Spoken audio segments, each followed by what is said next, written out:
వాగీశాద్యా సుమనస సర్వార్థానాముపక్రమే యం నత్వా కృతకృత్యా స్యుః తం నమామి గజాననం. శారదా శారదాంభోజవదనా వదనాంబుజే సర్వదా సర్వదాస్మాకం సన్నిధిం క్రియాత్.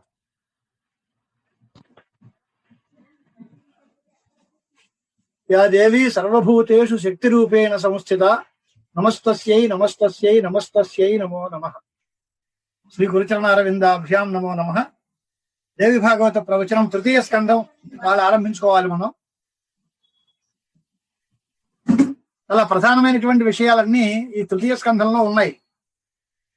ఇంతకు ముందు జరిగినటువంటి నేపథ్యంలో జనమేజయ మహారాజుని అంబాయజ్ఞం చేయమని ఆదేశించారు పెద్దలు. అంబాయజ్ఞం చేయాలి అని అంటేసరికల్లా ఈయన అడుగుతున్నాడు జనమేజయుడు, భగవన్ భవతా ప్రోక్తం యజ్ఞం అంబాభిధం మహత్ సా కా కథం సముత్పన్న కుత్ర కస్మాచ్చ కిం గుణ. ఇది ప్రశ్నలు. ఈ ప్రశ్నలు చాలా విచిత్రమైన ప్రశ్నలు వరుసగా ఉన్నాయి.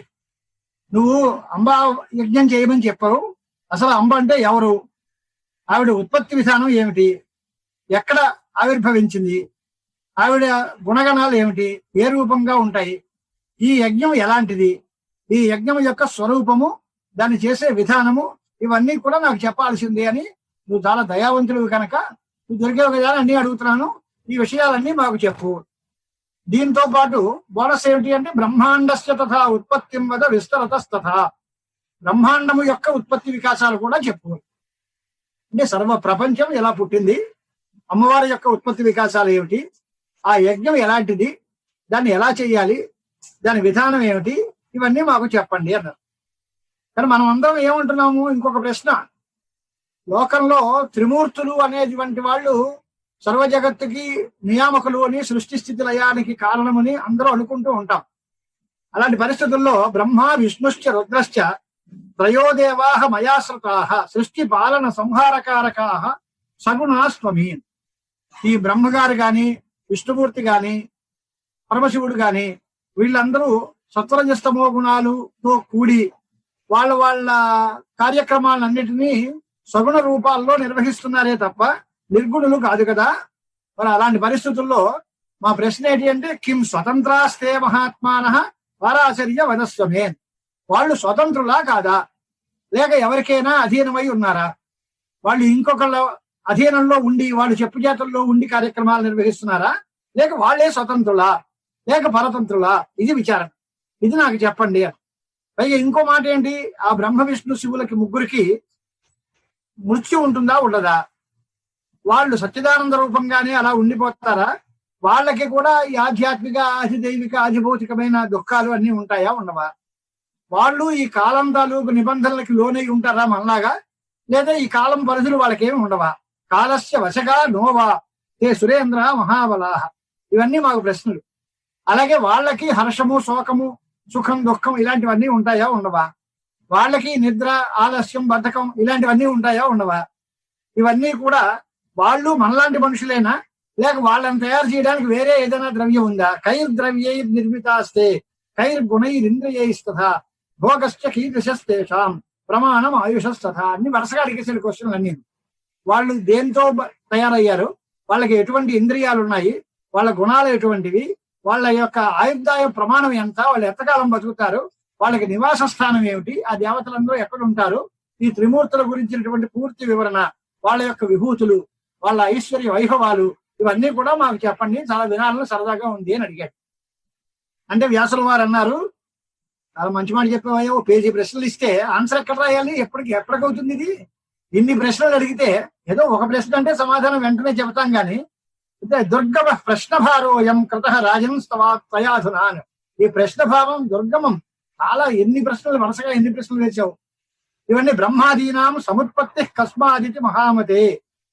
బ్రహ్మాదుల యొక్క దేవతలందరూ ఎక్కడి నుంచి పుట్టారు, వాళ్ళు స్వతంత్రులా లేక పరతంత్రులా, వాళ్ళు ఇతరులకి నియమం లోబడి ఇతరుల యొక్క అధీనంలో ఉండి కార్యక్రమాలు నిర్వహిస్తారా, వాళ్ళకి తోచినట్టుగా వాళ్ళు చేయగలరా, వాళ్ళ ఉత్పత్తి ఏమిటి, వాళ్ళు ఉండే చోటు ఏమిటి, వాళ్ళ ఆయుర్దాయం ఎంత, వాళ్ళ శరీరం తాలూకు పరిస్థితులు ఎంత, ఇన్ని ప్రశ్నలు అడిగావు. ఇవన్నీ చెప్పాలి అంటే చాలా కష్టమైన పని. అయినా సరే ఇంకో మాట చెప్తాను వినండి. నీకు ఈ సరదా పుట్టి ఈ ప్రశ్నలన్నీ నువ్వు ఎలా అడిగావో, నన్న ఈ ప్రశ్నలన్నింటినీ కూడా నేను నారదుల వాడిని అడిగాను ముందు. ఏతదేవ మయా పుత్ర పృష్టోసౌ నారదో ముని. నారద మునీంద్రులు ఒకసారి కనిపిస్తే వాటిని నేను ఈ ప్రశ్నలు అన్ని అడిగాను అని. అంటే చాలా ఆశ్చర్యకరమైన మాట ఏంటి అంటే ఆయన సమాధానం చెప్పలేదు వెంటనే. ఆయన ఏం చెప్పాడు తెలుసా? మీ విస్మిత ప్రత్యవాచ ఇదముచ్చిత శృణు భూపతే. ఇదంతా నారదుడు శాంతంగా ఉన్నాడు, గంగానది తీరంలో వచ్చాడు, వ్యాసుల వారు అక్కడ కనిపించారు. ఆ నారద మహర్షిని ఈ ప్రశ్నలన్నీ అడిగాడు. ఆయన సర్వజ్ఞుడు, అన్ని లోకాలు సంచరించేటువంటి స్వభావం గలవాడు కనుక ఆయనకు బాగా తెలుసు అని అందరూ అనుకుంటూ ఉంటాం. ఆయన అన్నాడు, దృష్ట్వాహం ఉదితో భూత్వా పాదయో రపతం మునే. అదంతా అయిన తర్వాత, ఆయన చూసిన తర్వాత కుశల వార్తలు అన్ని అయ్యి గంగానది తీరంలో ప్రశాంతమైన వాతావరణంలో కూర్చున్నప్పుడు ఆయన్ని ఈ ప్రశ్నలన్నింటికీ అడిగాడు.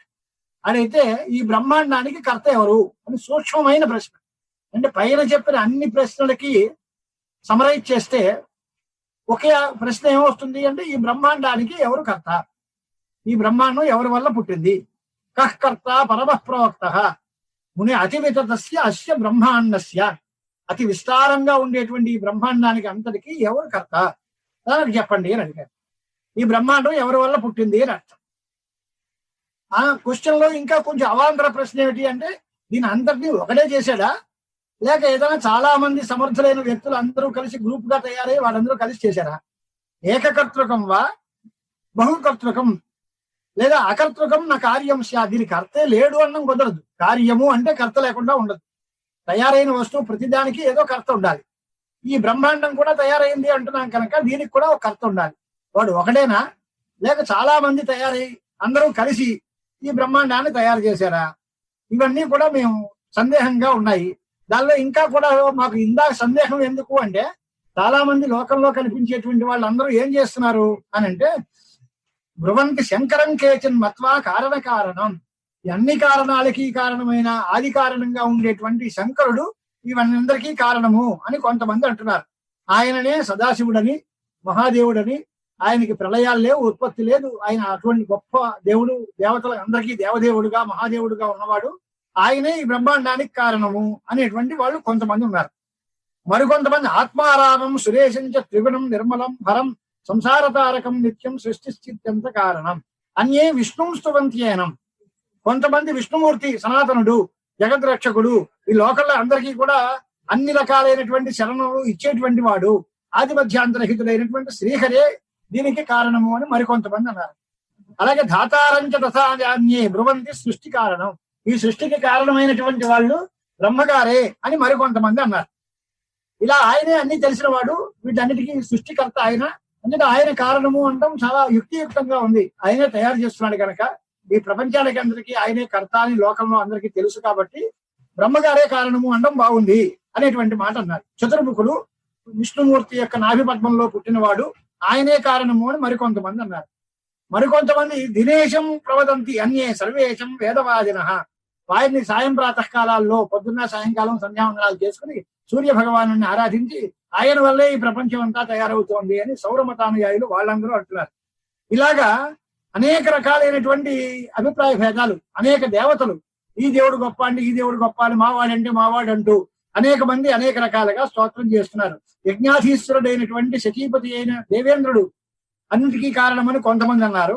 అలాగే వరుణం యమం కుబేరం ధనదం గణాధీశం తథాపరే, వీళ్ళందరూ వరుణుడు, ఇంద్రుడు, కుబేరుడు మొదలైనటువంటి వాళ్ళందరినీ అనేటువంటి మాటలు కొంతమంది చెబుతున్నారు. ఈ రకంగా హేరంబం గజవక్త్రంచ సర్వకార్య ప్రసాదకం.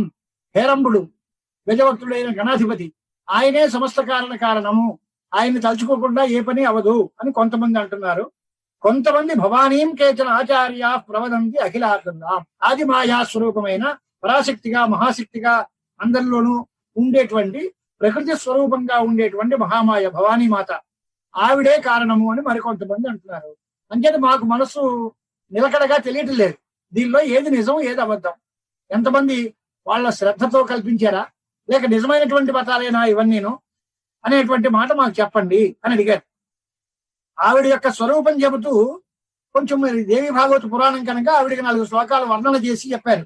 ఆవిడ అనాది నిధన అంటే ఆది మధ్యాంతాలు లేనిది, పూర్ణ, అన్ని జంతువుల్లోనూ వ్యాపించి ఉండేది, సర్వలోకములకు కూడా ప్రభువు, ఈశ్వరురాలు, నియామకురాలు, నిర్గుణ లేదా సగుణ 2 రకాలు ఉన్నాయి. నిర్గుణ స్వరూపంలోనూ సగుణ స్వరూపంలోనూ కూడా ఉంది. ఆవిడ్నే వైష్ణవి అని, శాంకరి అని, బ్రాహ్మి అని, వారుణి అని, వారాహి అని, నారసింహి అని, మహాలక్ష్మి అని రకరకాలుగా పిలుస్తూ ఉంటారు. ఆవిడ వేదమాత. ఈ భవతరువుకి అందరికీ కూడా ఆవిడే మూల కారణం. సర్వ దుఃఖాలు పోగొట్టేటువంటిది. కేవలం ఆవిడని స్మరించినంత మాత్రాన అన్ని కోరికల్ని తీర్చేటువంటిది. ముముక్షువులకి మోక్షప్రదురాలు, ఫలాలు కోరేటువంటి వాళ్ళకి ఫలాలను ఇచ్చేటువంటిది. అలాంటి పరమాత్మ స్వరూపమైనటువంటి జగదంబకిని ధ్యానం చేస్తూ ఆవిడే సర్వకారణము అని కొంతమంది అంటున్నారు. దీనిలో మాకు విషయం ఏమిటి? వీళ్ళలో అందరూ ప్రభువులేనా? వీళ్ళందరూ కలిసి బ్రహ్మాండాన్ని సృష్టి చేశారా? లేక వీళ్ళలో ఏ ఒకరైనా చేస్తే తగ్మాదంతా కూడా స్థుతి కోసం చెప్పే మాట? లేదా పురుషోత్తమం తథాజాన్యే ప్రవదంతి పురావిధ, పురుషోత్తముడు అనేటువంటి వాడు ఒకడు ఉన్నాడు, ఆయనే గతం చేస్తున్నాడు అని కొంతమంది అంటున్నారు. ఈ రకంగా మొత్తం అందరికీ కూడా ఆ మతభేదాలు అన్ని కనిపిస్తున్నాయి. సదైవ ఇదం అనీశంచ స్వభావోత్తం సదా ఈదృశం అకర్తాసౌ పుమాన్ ప్రోక్త ప్రకృతిస్తు తథాచస అని సాంఖ్యమతంలో ఎప్పుడు ఈ ప్రపంచం ఎప్పుడు ఇలాగే ఉంది. నగదాది అనీదృశం జగత్, ఇలా కాకుండా జగత్తు ఎప్పుడూ లేదు. దీనికి ఎవరు? పురుషుడు కర్త కాదు, స్వభావం చేతనే ఇది ఇలా నడుస్తోంది. పురుషుడు కర్తృత్వం లేనివాడు. పురుషుడు కేవలం అనుభవిస్తాడే తప్ప ఆయన ఏ పని చేయడు. అత్తింటి ఇల్లరిక అల్లుడు అంటారే చూడండి, ఆయన ఏ పని చేయడు, అన్ని భోగాలు అనుభవిస్తూ ఉంటాడు. పని చేసేదంతా ఎవరు అంటే ఇంట్లో యజమానురాలు ఎవరు అంటే ఆవిడే. కానీ అన్ని టైంకి భోజనాలు పలహారాలు అన్ని మాత్రం ఇంక వస్తూ ఉంటాయి. అలాగే సాంఖ్య పురుషుడు అంటే తామరాకు మీద నీటి బొట్టులాగా ఉంటూ దేనితోటి అంటి ముట్టకుండా ఉండి అన్నిటినీ భోగం మాత్రం అనుభవిస్తూ ఏ పని చేయకుండా ఉండేటువంటి పెద్ద మనిషికి సాంఖ్య పురుషుడు అని పేరు. అలాగే ఈ పురుషుడు ఏ పని చేయడు, ఆవిడ చేసుకుంటూ ఉంటుంది. ఆవిడ చేస్తూ ఉంటే ఈయన టైంకి మాత్రం ఆ భోగాలు అనుభవిస్తూ ఉంటాడు. పురుషుడికి కర్తృత్వం మేము ఒప్పుకోము, భోక్తృత్వం మాత్రమే ఒప్పుకుంటాము. శాస్త్ర సిద్ధాంతాల్లో రకాలు చాలా ఉన్నాయి. కర్త భోక్త అని చెయ్యడం, అనుభవించడం రెండు మాటలు. పురుషులు పనులు చేస్తారు, ఫలితం అనుభవిస్తారు అనేటువంటి వాళ్ళు ద్వైతులు. వాళ్ళ సిద్ధాంతంలో జీవుడు పనులు చేసుకుంటాడు, సుఖ దుఃఖాలు అనుభవిస్తాడు. కొంతమంది కర్తృత్వము భోక్తృత్వము కూడా లేవు, పురుషుడికి భోక్తృత్వం లేదు, కర్తృత్వం లేదు, అసంగుడు, ఆయన ఏ పని చెయ్యడు, ఏ రకమైన అనుభవము లేదు, ఇదంతా మాయాకల్పితం అని వేదాంత సిద్ధాంతం.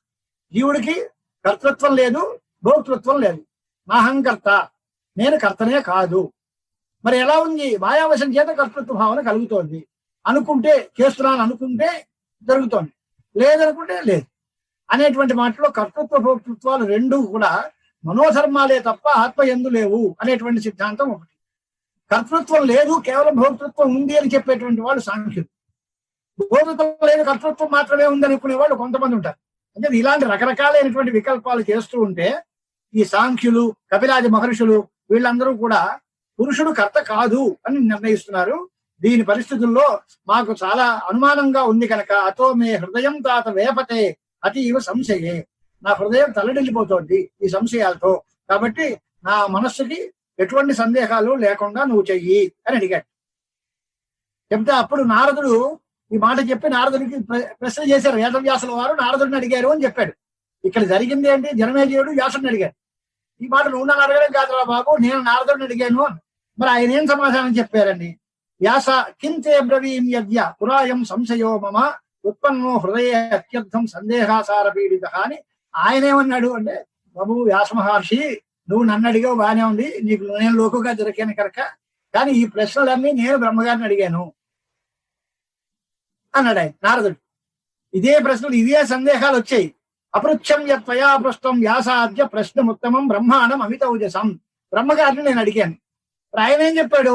ఆయన ఏం చెబితే ఇదంతా రుద్రకృతమా ఈ ప్రపంచం అంతా, లేక ఆరాధనీయుడైనటువంటి జగత్తు ఎవరు, ప్రపంచంలో నాయకుడు ఎవరు, సర్వోత్తముడైన దేవుడు ఎవరు, ప్రభువు ఎవరు అని అడిగాడు. నేను బ్రహ్మ సందేహం తీర్చవయ్యా అని అడిగానయ్యా అని. ఆయన ఏం చెప్పాడు? ఆయన వెళ్ళి నేను మహావిష్ణువుని అడిగానయ్యా అన్నట్టు ఆయన. ఇదే మాట, నేను బ్రహ్మని ఇదే సందేహాలు నాకు వచ్చాయి అంచేత అవిజ్ఞాయ పరంతత్వం కుతశాంతి పరంతపం అంటే కిం బ్రవీమి సుత అద్య అహం దుర్బోధం ప్రశ్నముత్తమం త్వయాశక్యం మహాభాగ విష్ణురపి సునిశ్చయాత్. దీనిలో విష్ణువు కూడా దీన్ని సమాధానం చెప్పడానికి లేనంత ప్రశ్నభారం ఇది. దీనికి సమాధానం ఒకటే చెప్తాను విను. ముందు ఫార్ములా చెప్తాను.